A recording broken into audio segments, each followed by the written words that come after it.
দেখুন, আজ থেকে 12 বছর আগে মাত্র 1 টাকার বিনিময়ে কেন্দ্র সরকার, অর্থাৎ কেন্দ্র সরকারের AAI, airport authority of India, তারা এই এয়ারপোর্টটি রাজ্য সরকারের হাতে তুলে দেয় রাজ্য সরকারের দাবি মতো। এবং রাজ্য সরকার সেখানে ডেভেলপমেন্ট করে, অর্থাৎ তারা যে এয়ারপোর্টের যে বিমান ওড়ার যে রাস্তা, সেই রাস্তা তৈরি করে। কিন্তু 12 বছর ধরে পড়ে থাকার পর সেখানে কিচ্ছু হয়নি।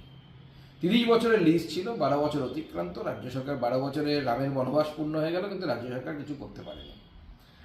তাই আজকে আমি মাননীয় মন্ত্রীর সাথে দেখা করে তার কাছে দাবি জানিয়েছি যে মাননীয় মন্ত্রী অর্থাৎ শ্রী রামমোহন নাইডু যেন রাজ্য সরকারকে চিঠি দিয়ে এই এয়ারপোর্ট নিয়ে রাজ্য সরকারের প্ল্যান কি এটা জানতে চাই, এবং রাজ্য সরকার যদি অপারগ হয়, অপদার্থ হয়, অর্থাৎ না পারে করতে, তার অসফল হয়, তাহলে পরে এই এয়ারপোর্ট, এই জমি এয়ারপোর্ট অথরিটি অফ ইন্ডিয়ার হাতে ফেরত দেওয়ার জন্য।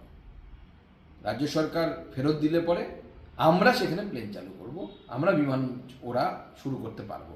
কিন্তু যেহেতু এখন এয়ারপোর্টটি আমাদের হাতে নেই, রাজ্য সরকারের হাতে আছে, এবং প্রায় 30 বছরের লিজ, 12 বছর হয়ে গেছে, আরও 18 বছর আছে, তো স্বাভাবিকভাবে সেই এয়ারপোর্টে আমাদের কেন্দ্র সরকার কিছু করতে পারছি না আমরা।